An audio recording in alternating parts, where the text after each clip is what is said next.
ẹjọ́ sí bàbá níbi mọ́mí dà ìyàwó yín dà àwọn ọmọ olúwa dà ó yá.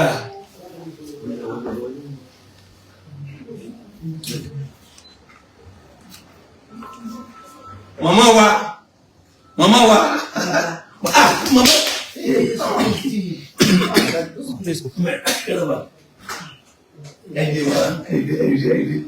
ìyàwó bàbá rẹ̀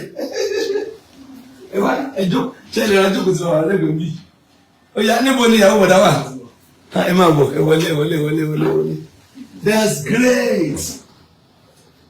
ẹjọ́ kò yọ àjọ sínú fẹ́ ni ẹ̀yin ọmọ Olúwa kọ́ ẹ̀yin ọmọ Olúwa how are you God bless you ẹ̀yin ọmọ Olúwa ẹ jẹ́ èèyàn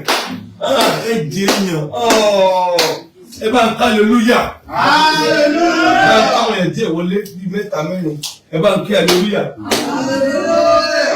bàbá rẹ̀ ìyàwó bàbá rẹ̀ first wife ọ̀fọ̀nù àbí first wife bàbá rẹ̀ first son no fourth child yes and the first one is Bola.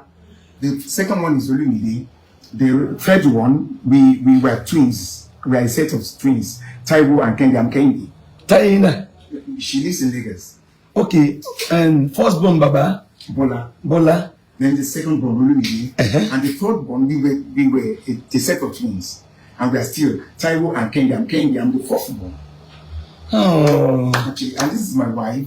This is your wife? This is my wife. Mommy ni ìyàwó tí ni ìyàwó bàbá màmí. Ẹ pè fún wọn. Ẹgbẹ́ yín máa dalẹ̀. Màmá kò séwu. Àwọn ọmọ bọ̀dá ni. Actually, my first born is married. That's my second born. Jésù. Second born yín ni. Àwọn ọmọ bàbá ni. My wife gave back to a set of twins, but we lost Kendi. That's Taiwo. Taiwo ni. Taiwo. And that is Ajolayo. Mo ń bọ̀ náà, ẹ jókòó. Emmanuel and Michael. Ẹ jókòó sá, ẹ jókòó báyìí.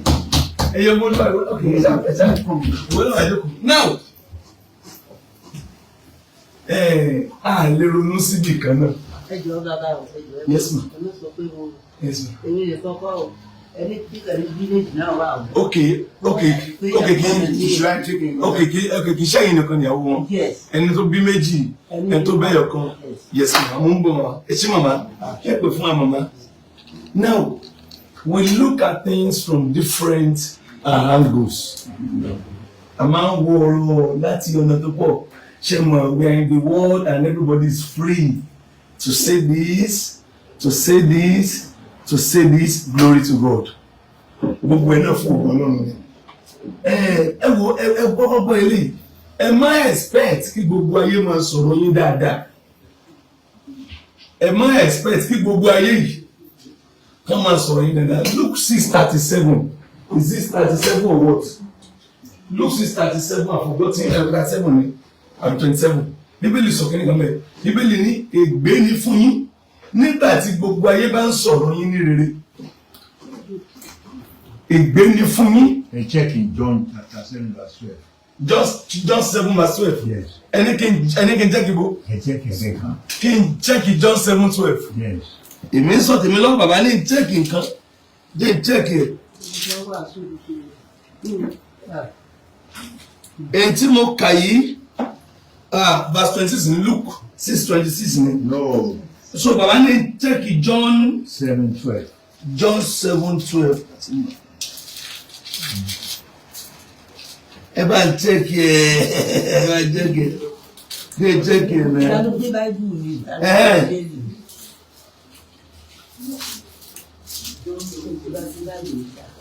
Kí pípọ̀ sí wà láàárín àwọn ìjọ ènìyàn nítorí àwọn kan wípé ènìyàn rere ní í ṣe, àwọn mìíràn wípé bẹ́ẹ̀ kọ́ ṣùgbọ́n ó ń tẹ ènìyàn jẹ ni. Bọ́dà ibi tí mò ń lọ. Jésù tẹ náà mo ń bọ̀. Ẹ má expect kí gbogbo ayé ó máa sọ pé bàbá rere bàbá kẹ̀. Èmi ti kú stage tí màmá wo kọ́mẹ́ǹtì èèyàn máa fi ṣẹ́fọ̀ rí. Everybody is free to say whatsoever they love to say. Bẹ́ẹ̀ gbọ́ ilé yìí. Agbala Gabriel ká ní bàbá yìí ò wọ ṣọ́ọ̀ṣì ká láàṣẹ interview ká ní bàbá yìí wọ́n lè lo ayé wọn bẹ́ẹ̀ tí wọ́n fi kú anybody dey wọ́n lè ti rí wọn ó tọdún mélòó 24 years, thank you. 24 ni ti wọn last nígbà tó ìwé kan báyìí. 24 years. 24 years. Mama, ọdún wo lẹ ti rí bàbá last? Ó ti ẹ̀ ti pẹ́ mẹ́kànrántí rẹ̀ mọ́. Mẹ́kànrántí rẹ̀ mọ́. Now, ẹ wá jẹ́ ibi léèrè. Ká ní wọn wá s'Agbala Gabriel. Ká ní lọ́lọ́run fún yín platform tó ṣe. Ká ní kò sí interview. Ká ní kàn wá ẹ̀kan ní ẹ̀rá sàkílẹ̀ fẹ́ ẹ máa lọ. Ẹ máa lọ àfẹ́ ẹbí irú bàbá wo lélẹ̀ máa lọ. As most of the churches we do. Bàbá wá sí church. Wọ́n wá a pray fún wọn inú ọ̀rọ̀ wọn. We never concluded anything. It was all an interview. Wọ́n yìí conclude pé èmi gan ṣì ń gbọ́ aṣọ pé 48 years wọlé lọ Canada. Nígbà wọn láwọn lo 48 years mo ní ìbò 48 years kí ni. Inú interview yẹn nílànà àbíjẹta a sì ń béèrè pé ẹ̀yin 48 years láyéláyé. Wọ́n ń gba ọ̀rọ̀ lẹ́nu ibẹ̀ tí ṣe rí àlè ronú lọ sọ́nà kan náà. Wo nítorí ọba máa kọ́ fúnra ẹ ló kọ́ fúnra ẹ náà ló dá nǹkan ẹ̀ka. You're free to type whatever you want to type. Bẹ̀ẹ̀ tí ń táwa ń ṣe ó ń tọ̀ wá lẹ́yìn.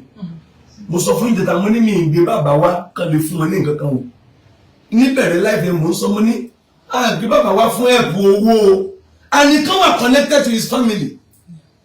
Bàbá arúgbó yìí. Bàbá tó tí wọ́n ti wáyé tí wọ́n and glory be to God. Ẹ̀wọ̀n tí interview yẹn wo tó mú wá. Ẹ̀wọ̀ ọmọ wọn. Ẹ̀wọ̀ màmá tí wọ́n jẹ̀yà. Look at this wonderful mama. Mama ẹ̀ hallelujah. Hallelujah. Ẹ̀wọ̀ wonderful mama yìí. Ẹ̀wọ̀ ya alálùbáríkà yìí. Ẹ̀wọ̀ àwọn ọmọ. Ẹ̀wọ̀ wọn. Ẹ jẹ́ bí léèrè àwọn ọmọ yìí wọn bá má rí bàbá yìí tí wọ́n fi jáde láyé. Àwọn ọmọ yìí ọba má rí wọn. Ẹ̀wọ̀ àwọn ọmọ wọn. Ẹ̀wọ̀ àwọn ọmọ. Look at them. Ẹ̀wọ̀ wọn twins. Ẹ̀wọ̀ babies. Ẹ̀wọ̀ babies. Don't cry sir.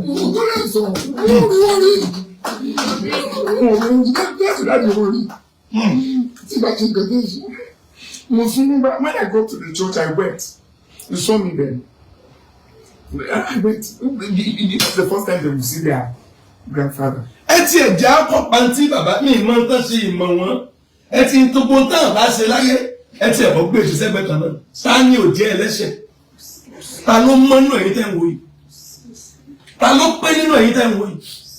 Ta ló mọ́ nínú yín kó nawọ́ sókè? Ta ló wà ní àìṣẹ̀ nínú yín? Ta ló wà láìsí ẹ̀gbẹ́ nínú ẹ̀yin tẹ́ ń wò yìí? Ta ni ayé rẹ̀ mọ́ jùlọ? Ìwọ tó jẹ́ pé ẹlẹ́ṣẹ̀ ìkọ̀kọ̀ ni ọ́. Ìwọ mọ́kò ò ń lẹ̀ mọ́ ọmọlàkejì. Ìwọ gan tó yẹ kán lọ bẹ́rí ẹ̀ sóògùn. Níwọ̀n tó yẹ pé yín tó o sí ò ṣeé gbọ́. Ọ̀pọ̀lọpọ̀ sọ tó pọ̀ nípa bàbá. Tẹ́ bá ń wo interview. Bíbélì gan sọ pé ní ká yára láti gbọ́. Ká lọ́ra láti comment. Àwọn èèyàn kan wà nínú ayé báyìí. Ó tó gbèrè comment ti lọ. Kí ló ti ẹ̀ kàn mí? Nígbà tí wọ́n bí yẹ́ ẹ̀dá kó mọ̀ bọ́n ṣọ́ọ̀ṣì. Àbí? Nígbà tó forí gbálẹ̀. Ní tó lè ṣe bàbá rí ẹni pé máa bọ̀ ń bí. Máa bọ̀ wọ́n ti press ti ń bí. Ó ní débi tí wọ́n ti gbé ọlọ́dẹ alágbọ̀n. Àwọn sẹ́tà àwọn tó wà nínú ayé ń sìn. Bọ̀dá ìsọ̀kẹ́ nìkan lẹ́gbẹ̀ẹ́. Wọ́n ní àwọn tí orí wọn. Bàbá Lọ́dún sọ. Bàbá Lọ́dún ó ní àwọn tí orí wọn ò pé. Ó ní wọ́n ti pọ̀jù àwọn tó rí wọn pé lọ. Wọ́n interview èèyàn. Ìwọ sọ̀sọ̀kúsọ lẹ́nu. Ṣé gbogbo èèyàn ń gbowó fún ni? Gbogbo èèyàn kọ́ lè máa gbowó fún. Wọ́n yàn gbowó fún wọn. Wọ́n yìí gbowó fún bàbá. Àní inú mi ti ẹ̀dùn pé he is now connected. He is now reconnected with his family. Bàbá ẹ wò ìyàwó yín. Bàbá kí ló dé? Kí ló dé? Ẹ wo àwọn fámìlì ńlá láti ẹni. Ẹ wò wọ́n ní professor ní bàbá yìí. Àwọn náà, he's not a professor. It's a nickname, but it's a nickname. I teach the English language. I'm known at so many centers. Apex classes and so many centers like that and all that. Link up so many. So I teach the English language. People have given me the nickname. I corrected the professor. I was interviewed it's on the internet as well. If you type the Punch newspaper, how a critic landed in police cell, it will bring the interview the Punch conducted in 2014 when I corrected the professor and I was arrested. I was detained for 2 days at LLA police headquarters. So when I left the place, I was interviewed by the Punch. So I teach the English language. I'm known in Ibadan. Some people call me Professor Kasabubu. That's my nickname. Professor Kasabubu. They call me Professor Kasabubu, so that's it. I have not become actually a professor, but I'm a grammarian. I teach the English language everywhere, and I'm a freelance teacher. All these tutorial centers, they know me. So that's it. It's not actually. Kí lè lè sọ fún pa bàbá kí ló ṣẹlẹ̀? Torí àwọn èèyàn fẹ́ gbọ́ òtítọ́ àwọn ọmọ nǹkan kan. Bàbá kan wá síbí ni. Ṣé mo am pray lọ́wọ́ rọ̀lẹ́? Bàbá wọn dẹ̀ ti sọ lọ́sàn tí mo gbọ́ ní 48 years. Ṣé mo inú prayer? Bàbá ẹlẹ́lẹ́ 48 years. Ibi tí emotional thing wá wà wọ́n láwọn ò tí ì jẹun. Ṣé mo á fún ọ lówó làwọn ẹ̀sùn mo rò pé yẹn lọ gan-an. Àwọn ẹni ọ̀gá àdájì àwọn máa fẹ́ láti ẹ̀kọ́ máa yí ibà àwọn fẹ́ gbọ́. Ebi ò mí ìmọ̀ wọn kàn wá ṣọ́ọ̀ṣì ni. Ebi ò gbàrúgbó ọkùnrin rí tó ti ètò báyìí. Adé ṣe láìfún jẹta. Àdèpèsè ní bèrè lọ́wọ́ wọn. Kọ́mẹ́ǹtì pọ̀ ẹlòmíì tẹ sẹ́ndì mí sí mi dájú ẹ̀gbọ́n tẹ́lẹ̀ sọ. Wọ́n ní wọ́n ti ṣiṣẹ́ ní kinní kan rí Iléṣà, Òṣogbo, kinní kan. Wọ́n ṣàṣọ gbogbo ẹ̀ wọ́n tẹ̀lé wọ́n ti tì wọ́n mọ́ lérí, wọ́n ti tì wọ́n mọ́sẹ̀ òrí. Ẹ sọ bẹ́ẹ̀ lánàá. Wọ́n sì wọ́n bí lọ́ mọ́sẹ̀ òrí. Ẹ jẹ́ ká mọ àwọn èèyàn wà lọ́la ẹ̀. Mo fi Ọlọ́run bẹ̀ wá. Bíbélì ní ká má ṣe dánilẹ́jọ́. Ká má bàa dá wa lẹ́jọ́. Ṣé mo pé ìgbà tí mo post lánàá, mo ní kọ́ mọ́ yẹn kọ́ mo ní maybe old age is affecting me. Senility. There is what we call senility. Okay. I think becoming senile, when somebody reaches a certain age, that person tends to forget so many things. Okay. Perhaps his problem is, I'm not sure, but I think perhaps his problem is senility, becoming senile. So that's why perhaps he said that he did not have any wife, because he has so many children and grandchildren. So others have been informed. One is in Mali. My twin sister lives in Lagos. She has houses there. She's okay. She sent me here. She has been calling me. And she has wonderful families at Ilesha. She was born in he was born in 1944. My mom was born in 1945. So he will be 81 years old this year. My mom will be 80. So he has worked in so many places. He was a special assistant to this Tunde Idiagbon. He's a globetrotter. He travels abroad, really. He goes abroad. He was connected before. So I wouldn't doubt whether he lived in Canada, but I wouldn't believe that it was 48 years. I wouldn't doubt whether he traveled abroad, but I doubt whether it was 48 years. I spoke about a disorder the other time, senility, becoming senile, forgetting things because of old age. So anybody can suffer from that. Thank God his problem is not amnesia. That's what we call amnesia, you know. So so I knew a little. There was a time he had an educational institution at Felele. He was friends with this former governor. Before when this democratic disposition came on board, the first governor of Oyo State, Lam Adesina, he was friends with him before. So he has traveled abroad, but I'm not sure that he spent 48 years. So but that he has no wife. That's maybe senility. I wouldn't believe he's lying. He has no children. No, he has so many children. My mom is the first wife. He has wife. He has wife. And not wife. Not wife. My mom is the first wife. Mommy Bumi. My mom gave birth to 4. Brother, my auntie Bola, Odolumide, Taiwo, and Kendi 4. Then mommy Bumi 1. Bumi is late now. Bumi is dead. He has just added that now. Then mommy Shion gave birth to, that's the 3rd wife, gave birth to 2 children, Shion and Bayo. Another one. My mom should understand better than I do. So one fẹ́ o tó márùn-ún Actually, mẹ́rin. There was when he went to prison, it wasn't because he stole anything. Sir? When he went to prison, it wasn't because he stole anything. I'm sorry, he's not dishonest. But because he criticized one person and he couldn't get evidence, so he was charged with libel, slander. He criticized somebody. He did not have proof. Okay. So he went to prison because of that. So Taiwo and I, my twin sister and I, visited him when he was sentenced at Ilesha prison. We wept. The way I wept today, he has always made me weep.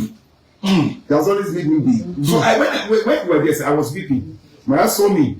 So he has always made me weep. I wept today again. When my Taiwo and I went to, I think he spent 2 or 3 years there.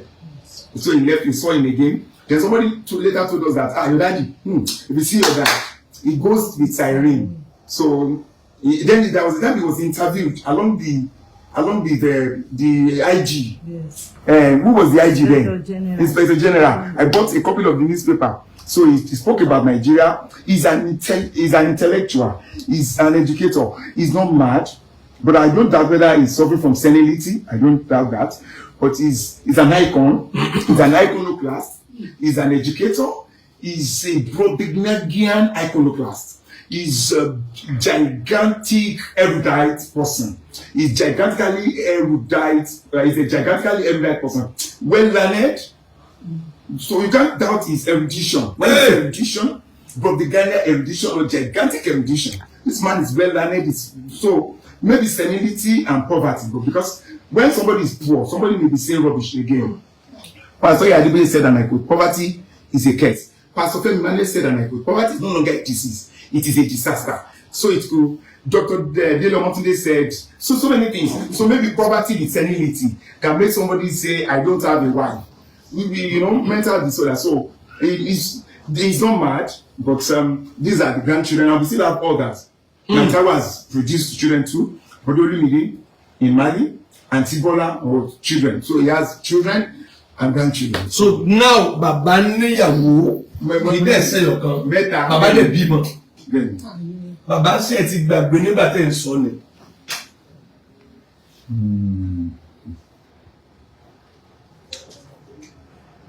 Ìyàwó Kẹ́hìndé béèrè lọ́wọ́ mi lánàá.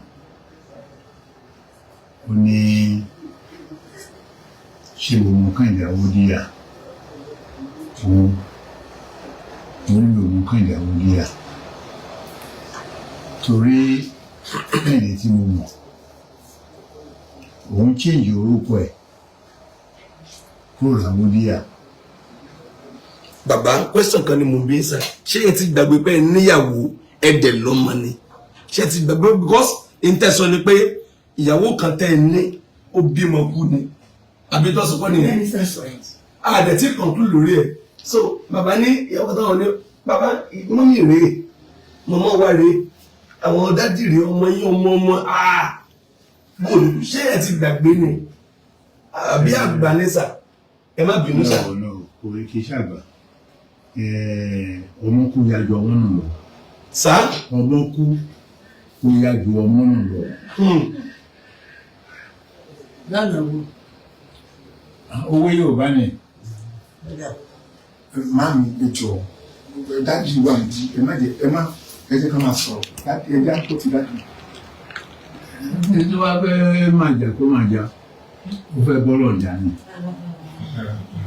Ó fẹ́ bọ́lọ̀ jà ni. Tí ò bá ní rìgáàdì fún. Bàbá kò lágbára. Ọmọ kú yájọ ọmọ nù lọ. Bàbá ọmọ kan ò kú ọmọ kan ò dẹ̀ nu. Ẹ má bínú sà bàbá wa lẹ́jẹ́ grandfather wa lẹ́jẹ́ ṣe rí mi ò mọ mistake bẹ́ẹ̀ ti ṣe mi ò lè dá yín lẹ́jọ́ mi ò mọ ìbẹ̀rẹ̀ yín mi ò Bíbélì pé má ṣe dá ni lẹ́jọ́ ká má bàa dá yín lẹ́jọ́ mi ò ní ìdájọ́ yín lọ́wọ́ I have my flaws so tí mo kàn fẹ́ correct sí ni pé eléèníyàwó eléèlọ́mọ bàbá àwọn ọmọ mẹ́rẹ̀ àwọn bọ̀dá rẹ̀ ọmọ ẹgbẹ́ ní ọmọ kúyà ìjọsọ ọmọ nù lọ ọmọ kan ò nu ọmọ kan ò kú bàbá. Ṣé mọ̀ lánàá kíkàndé ló máa wá kò wá tó wáyé pé kò wá lẹ́yìn mo sọ fún ìyàwó ẹ̀ máa conclude pé kì í ṣọmọ mi. Ọ̀dà ẹ má jà prolong matter ẹ má jà prolong ọ̀rọ̀ ẹ̀yin èèyàn wa nílé bàbá tẹ́wọ́ láti jẹ tàbí jẹrin ni first wife wọn ní lójúkulẹ̀ gbé wọn. Mrs. Cecilia Ayodele Awodiya. Mrs. Cecilia Ayodele Awodiya. Baba is happily married. Ẹ já béèrè question kejì, ṣé bàbá gbé 48 years ní Canada? Irú yín la lè béèrè lọ́wọ́ àti irú màmá. My daddy has always been an absentee father. So I wouldn't Absentee? An absentee father. He has always been on the run. It's like Dele Giwa is born to run. He never stays in a place. When you see him, he disappears. So but I doubt 48 years at a stretch. Why? But no, I said at a stretch. You are a grammarian, sir. You are a wonderful grammarian. You understand what I mean? I said at a stretch. Understand what I mean? Because there was a time. Well, how many years ago was he sentenced there? So I don't think it was up to 48 years. You lived in Canada, no doubt. You were told. You were a special assistant to Tunde Idiago. Somebody told me, I wanted to commit suicide. Only that is just special assistant. I'm not sorry that you radio. Do you understand? And because of my work,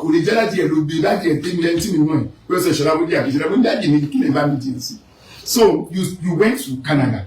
You traveled abroad. You are a professor, the first professor of so. You are a brain.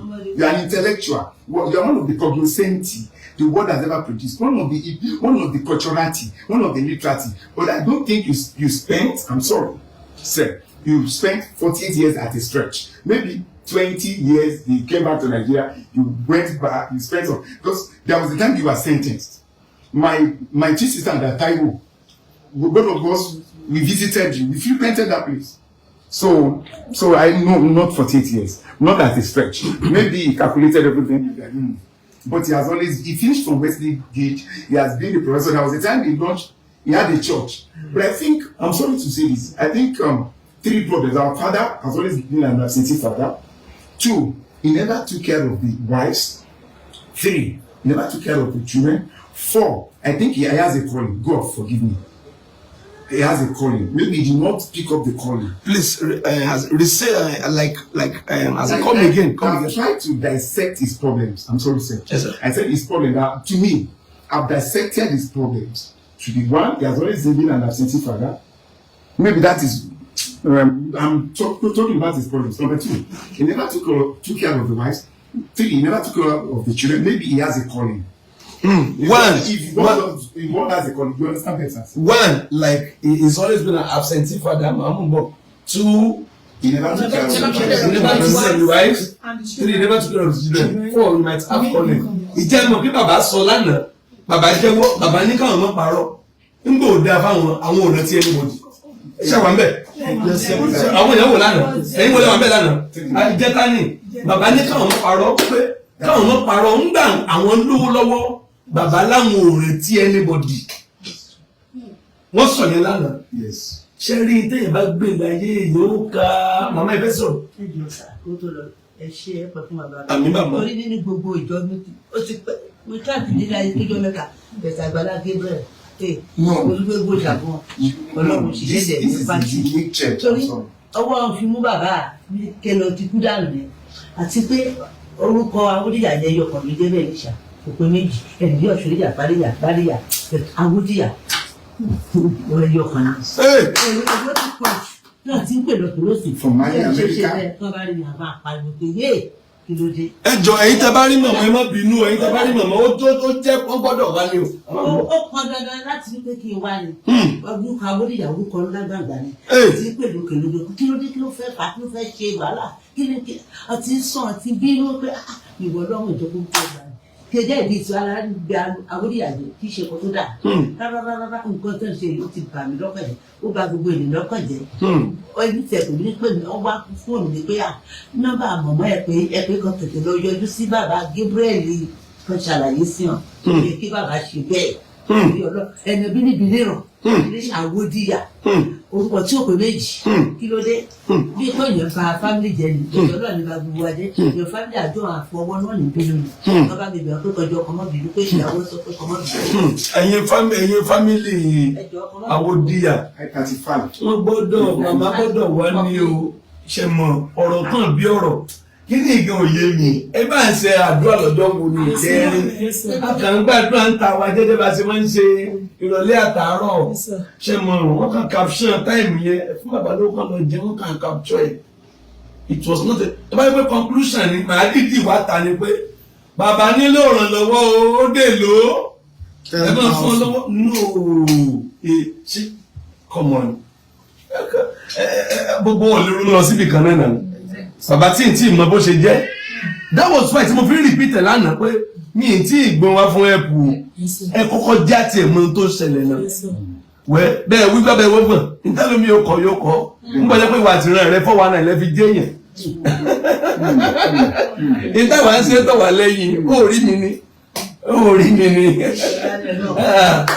bàbá ìwọ chọ́ọ̀chì bàbá yẹn wọ́n sọ̀rọ̀ tó ní your ministry kí lọ sọ́pàá tó lẹ́sìn.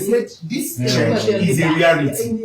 I said this church is unique. I've never seen a church like this. Most churches collect money from people, but you give out.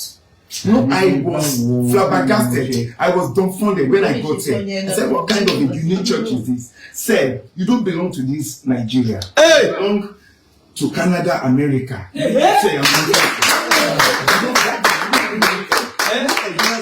So when I don't belong here. So you are contagiously humble. Most people, when they get to your level, they become pompous. They become conceited. They are haughty. They are hoity-toity. They are proud. But you are contagiously humble, modest. That you are reality. That you are wonderful. I'm sorry to say, you are phenomenal.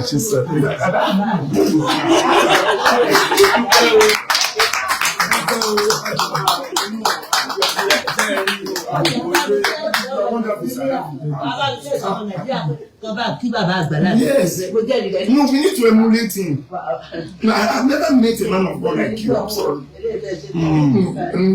Don't cry, sir. You are wonderful. You get to that level and you are still humble.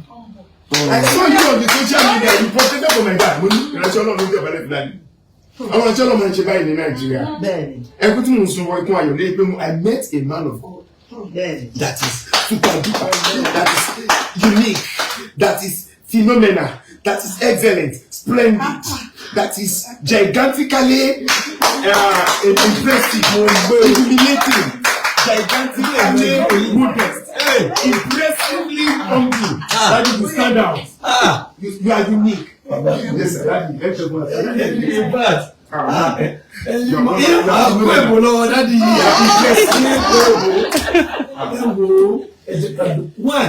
Ṣẹ́rí kò sẹ́ni tó wà láyé láìsí àṣìṣe ẹ ti ká gbé àṣìṣe bàbá náà báyìí ẹ jẹ́ a dúpẹ́ lọ́wọ́ Ọlọ́run lo láìfù yìí péèjì Agbala Gabriel ó kéré nú ayé péèjì ayé èèyàn wá ayé lọ́bàs kéré wọ́n tó ń tẹ̀ lo péèjì yìí láti connect with the family ẹ̀jẹ̀ mi lè màmá sáyẹ lérò pẹ̀lú rí bàbá yìí láyé. Mi ò tiẹ̀ lérò rẹ̀. My wife says it. My wife is saying ṣé ẹ sì mọ̀ láti yí láti wọ́n sọ̀rọ̀ rẹ̀. Àwọn ọ̀yá grandchildren ọ̀yá wá kí bàbá ọ̀yá come and greet bàbá. Ṣé ẹ mọ̀ dáadáa yìí. Ọ̀yá come and greet bàbá. Àwọn grandchildren ẹ sọ mọ́ bàbá lẹ́sẹ̀ this is your grandfather ẹ sọ mọ́ wọn èyí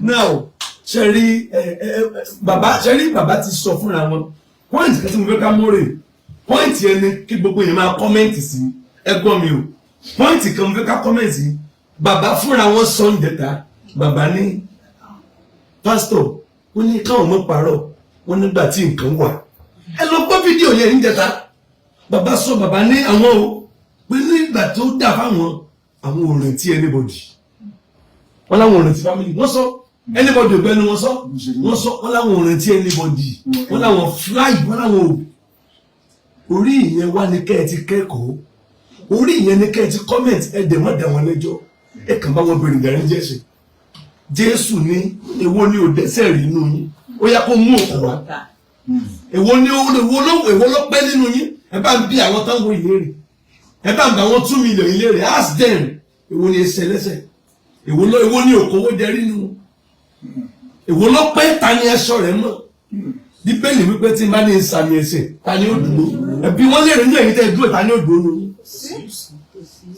nínú gbogbo àwọn táwọn ń bí tọ́lọ̀ máa ní kò ń ṣe àmì ẹ̀ṣẹ̀ ta ni ó dúró gbogbo ẹni tí bàbá ti ṣẹ̀ rí ìmọ̀ wọn o ìmọ̀ àbá o ìmọ̀ o bẹ̀ kọ́mẹ̀ntì ti lọ ṣẹ̀dẹ̀ rí ẹ̀yin mò ń bọ̀ máa dóde ẹ̀yin tán ti ṣẹ̀ rí ẹ̀yin blọ́gà ẹ̀yin tẹ́ máa ń tà ń gbé kan ẹ̀ẹ́dẹ̀ máa ń jókòó dáadáa kẹ́ ẹ máa gbọ́rọ̀ dáadáa ọjọ́ abanijẹ́ rẹ bá dẹ́kun àti ìbanijẹ́ ọjọ́ tí ó bẹ̀rẹ̀ sí ní ta ọjọ́ tí abanijẹ́ rẹ bá dẹ́kun ó ń ṣe báyìí ò mọ ó bímọ o ní ọmọ o ó ń ṣe báyìí ó ń dùn mọ́ ò ń cash out kó o lè rówó YouTube káwọn yẹn lè wò ẹ́ múra sí i èmi náà kí ọ múra sí i kó o bá ti wo sóòkan ni ó ti gbé tiẹ̀ ó ti sáré ro tiẹ̀ ó sáré jẹun pọ̀ wáyé kí ló ṣe ọ́ fara ìbalẹ̀ sówó ló ń lé ni ṣé fẹ́ẹ̀mù ló ń lé owó yóò tán fẹ́ẹ̀mù yóò tán ipò á tán ìbàbárè pẹ̀lú education wọn ọjọ́ ogbó ló ti dé yìí ọjọ́ ogbó ti senior bàbá báyìí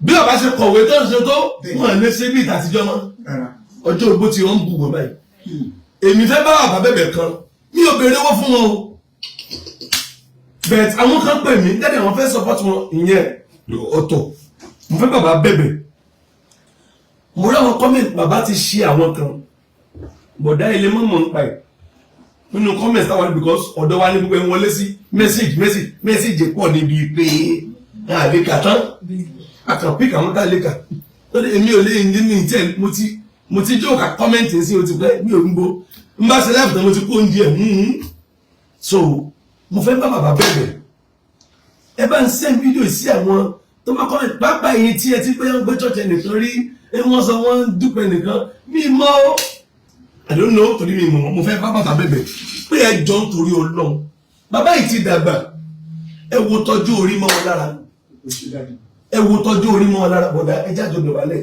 mo fọlọ́ ń bẹ̀ ẹ̀yin lọ́mọ wọn màmá ẹ̀yìn ẹ jókòó irọ́ ẹ jáde bá wọn bí àwọn èèyàn èmi ò dáwọ́ díjà amúsàn ní sọ́ọ̀nì ìlú wa mọ̀dákẹ́ mo tó kí ọmọ Ọ̀ṣun ní Iléṣà ọmọ Ọ̀ṣun lèmi náà bẹ̀rẹ̀ mọ̀dákẹ́ ni wa gbà Iléṣà lẹ́yìn afẹ́ bá bàbá bí àwọn tí wọ́n ti ṣe bẹ́ẹ̀ lẹ́mú bàbá illustration ní ìsìn bàbá ìrọ̀lẹ́ illustration mo fẹ́ fọlọ́ọ̀bẹ̀ yìí kò sí àwíjàre ní tí bàbá yìí ò bá ṣe nǹkan bá àti ṣe ẹnìkan ní wọ́n ṣe kinní kan wọ́n gbé kinní kan lọ́bì kan mo fẹ́ bẹ̀yìn ẹ jọ̀ọ́ ẹ má bínú ẹ dákun ẹ jọ̀ọ́ ẹ̀yin tí bàbá bá ti ṣẹ̀ ẹ̀yin tí bàbá yìí bá ṣẹ̀ mo ti ara wọn sin Ọlọ́run mo ti ara bàbá yìí sin Ọlọ́run mi ìmọ̀ tó ti ṣe o mi ìmọ̀ wọn rí o mi ìmọ̀ lé wọn ìmọ̀ ọ̀nà wọn pẹ̀lú tó ń ṣẹlẹ̀ mo bá bàbá yìí bẹ̀bẹ̀ torí àwọn ọmọ tí wọ́n bí ẹ wo ọmọ máa ń ká tí òbí bá ṣe o ọmọ máa ń ká o káwọn ọmọ yìí lè rógo lò ẹgbọ àwọn ògo ọmọ yìí tíṣà ni ọmọ ni tíṣà ni eléyìí kí ni wọn náà ó ṣẹ̀dá ìṣèbídọ́tọ̀ ọ̀hún ló fẹ́ ṣe eléyìí náà ẹ wò wọ́n àwọn ògo ẹ wo ọmọ wọn yìí ẹ wo ìjẹjẹ mọ̀ pé tí bàbá ṣe ń àfẹ́ ti bọ̀dá yìí ìjẹjẹ mọ̀ tí bàbá yìí ti ṣe ń àfẹ́ ti wọn ọmọ wọn rèé bí bọ̀dá yìí ṣe wà lẹ́nẹ́ẹ̀dì tó wọ́n ìrógolo òun rèé. I still live in a rented apartment. wọ́n ìrógolo I struggle to feed my family. imagine ibi tí bàbá yìí ti dé láyé kò yẹ kí situation yìí wà báyìí àwọn ọmọ wọn kúnlẹ̀ ẹ wo orí àwọn ọmọ wọn ẹ jọ̀ọ́ gbogbo èyí tẹ́yìn náà fẹ́ ìdáríjì lọ́dọ̀ Ọlọ́run ẹ bá ń dáríjì bàbá ẹ jọ̀ọ́ ẹ wo mo ti dọ̀bálẹ̀ ẹ jọ̀ọ́ nítorí Ọlọ́run ẹ bá ń dáríjì bàbá yìí ẹ̀yin tí bàbá yìí bá ti ṣẹ̀ mo bẹ̀ wọ́n mo fi owó orí wọn bẹ̀ yín ẹ jọ̀ọ́ ẹ dáríjì bàbá yìí ẹ jọ̀ọ́ ẹ dáríjì wọn bàbá ẹni kan dáríjì yín bàbá ẹ sọ̀rọ̀ torí mo gbọ́ ọmọ ẹbí náà bàbá ẹ sọ̀rọ̀ bàbá ẹ sọ̀rọ̀ ó yẹ ya bàbá ẹ sọ̀rọ̀. Tani mo ṣe. Bàbá ẹ má sọ ohun tẹ́ ẹ sọ yẹn ẹ má sọ ohun tẹ́ ẹ sọ yẹn bàbá ẹ sọ̀rọ̀. Somebody told me a story. Ẹ sọ̀rọ̀ ẹ wo bàbá. I have a story. Bàbá ẹ kàn ní sọ́mọ́ bínú. Dọ́tọ́ ní dáàdi sọ. Bàbá ẹ wojú mi. Ṣé mo lè tó bá yín sọ̀rọ̀? Ètò bẹ́ẹ̀ lọ. Oh yeah, ẹni kan má bínú. Ẹ má sọ pé ta lẹ́sẹ̀. I had a story. Somebody knew me. Somebody told me something. So, but I'm not ready to disclose it. We are begging. Ẹ sọ dáadáa bàbá ẹ jọ̀ọ́. Káwọn Nàìjíríà má bínú. Àwọn tẹ́ ẹ ti ṣẹ̀ ẹ sọ bẹ́ẹ̀. Àwọn tí mo ti ṣẹ̀. Ẹ sọ dáadáa ó yá. Ẹ dáríjì mi. Ẹ dáríjì mi. Àwọn family yín náà ẹni kan dáríjì ó yá. Àwọn family yín náà ó yá bàbá. Gbogbo àwọn ọmọ yín tí wọ́n wá sọ́dọ̀ yín mọ́. Bàbá ẹ nílò kẹ́lẹ́bọ̀dì fún yín 1 naira. Àwọn ọmọ yín ti jẹ́ ọmọ wọn mẹ́wàá tó ti jẹ́ èèyàn. Àbí tí ó wà fún wọn bàbá nìkan. Bẹ́ẹ̀ tó ní pé bàbá ò rántí wọn sá. Bẹ́ẹ̀ni. Bàbá gbogbo àwọn ọmọ yín ẹni kan má bínú. Kán wá gbé yín báyìí ọjọ́ alẹ́ lẹ́wà. Ó yá bàbá ó yá. Ẹ má bínú ẹ̀yin ọmọ. Ẹ dáríjì mi. Bàbá ẹ sọ̀rọ̀ dáadáa. Bàbá ẹ sọ̀rọ̀ dáadáa. Àti nínú òdodo lẹ́sọ̀. Bó ṣe rí nìyẹn. Bàbá ẹ sọ̀rọ̀ dáadáa. Ẹ̀gbọ́n wọn wà lápáta nísìn. Ẹ sọ̀rọ̀ dáadáa. Ẹ sọ̀rọ̀ dáadáa bàbá. Táwọn èèyàn dájì àtàwọn ọmọ yín. Ẹ̀yin ẹ̀gbọ́n mi ò dùn sí iná àwọn tó kú gbọ̀ngàn inú èmi ìgbàjẹ́ ìjọ ni. So you offended us, you disappointed us, you deserted us, you abandoned us. When we needed you most, you were not there. During our formative years, you did not know anything like fatherly care, blah, blah, blah. I should have been a lawyer. Today, I'm just a grammarian. People talk about me. Oh, you understand English. Some people call me professor. A friend of mine sent that video to me from America, the video you did say. A friend of mine, he calls me professor, he respects me. Each time he comes home, people call me professor. Just ask all these tutorial centers, say Kasabubu, that's my nickname. So I corrected the professor. I spent 2 days in the cell. With my level of grammaticality in Nigeria, I'm not supposed to be. I live in a rented apartment. I struggle to feed my family. If you had been there for me, I would have been a lawyer today. And I would have been better off. Everybody would have, look at my twin sister, she would have been a nurse. Look at my other brother. Because of that, I changed my name. My mother advised me. I later came back to. I changed my name. If you Google search there, the Punch newspaper, how a critic landed the police cell. It will bring the interview. That was when I changed my name, Kende Olalemi. But my mother talked to me, and I came back to the name. I invited to the name. I'm now Kende Awudiya. I had to change my name because my father was not there for me. He deserted me. He abandoned me. So I changed my name, but I've come back to my name. I mean, not even only you. Yes. So you disappointed us. My brother is not happy. But with this video, àwọn ọmọdé ẹni pọ̀ káàkiri àti mọ́ra wa tó. Àmọ́ra wa tó náà ìkẹ́ ti kú sí. Àmọ́ra wa tó náà. Wọ́n ti lẹ́nu kan bímọ síbi kan so Bùnmi ti kú náà. Bùnmi died there 3 years ago. And we resemble you. I look like you. You all these whatever. My grammaticality is from the blood. Easy man kọ ìwé. My grammaticality easy man kọ ìwé. I just want people. I want tutorial centers more me. Best classes, link up tutors, edu consults. I taught you before. Yes, sir. Can you just imagine? I've produced one power rhythm. You are. Thank you. Kasabubu. Wàá kún lẹ́kẹ̀ẹ́ lecturer rẹ̀. Yes. One power rhythm. When it comes to English, what teacher did you like? Professors fear me. Professors, one of my lecturers said, that boy is a threat. My God, the brain from you. Everything. Thank you. You please. My cerebral contemporary, you are most welcome. Cerebral contemporary.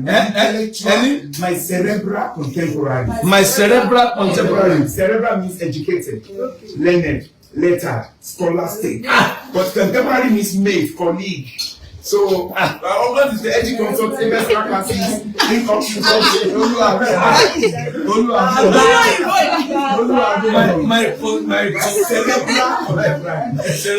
contemporary. Life you send you.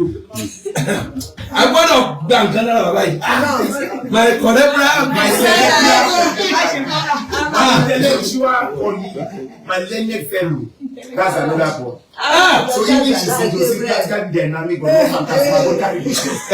Not cinematograpically, chemical, not chaotically inconceivable. The Brobdingnagian mastodonic gigantic orgamoga, Rabitabu Gudupogudu.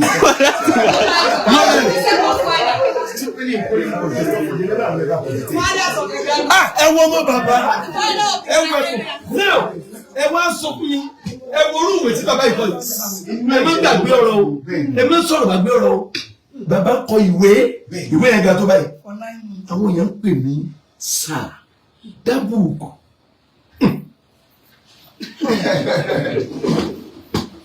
Dabu is a prolific writer. Ìwé náà kọ ẹnìkan ní nonsense ló wà bẹ́ẹ̀ tí n bá gbọ́ ọmú náà kí ló pé. That person is suffering from Ogboninun Channel. Ẹn tó ń sọ pé nonsense náà kọ. He's suffering from Ogboninun Channel. Bọ́dá ìgbẹ́ ẹ mọ́ káyọ̀ bí o ẹ má èmi ò lè pè é bọ́ta o. Ẹ mọ̀ dákẹ́ ni.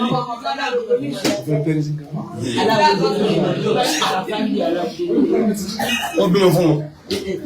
Ọmọ ìyá mama ẹ ṣé gan.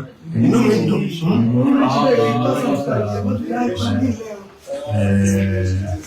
Akizua Obama Hake ni register local government. Ni register local government Obama Modake. Ẹ̀yin lè bá wọn register. Yes. He's one of the think tank in Nigeria.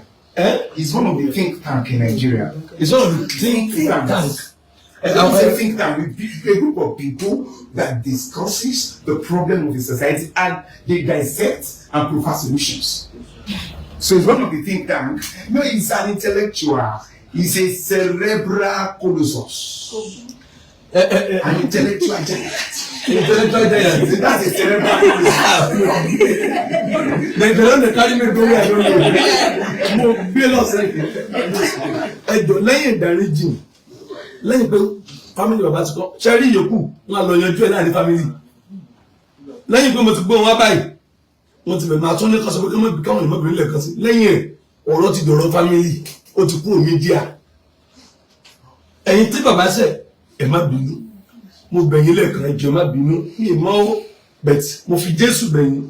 Bóyá Muslim ni mo fi ànábì wa Muhammad sallallahu alaihi wasallam ọláwẹ̀ tán ṣe parí. Mo bẹ̀rẹ̀ pé Christian ni mo fi Jésù Kristi ọmọ kan ṣoṣo tí Ọlọ́run bí tó kú fún ẹ̀ṣẹ̀ aráyé mo fi bẹ̀yìn. Tọ́ pé ìkẹta lè máa ń ṣe ní ìmọ̀ ń pa ìkiri.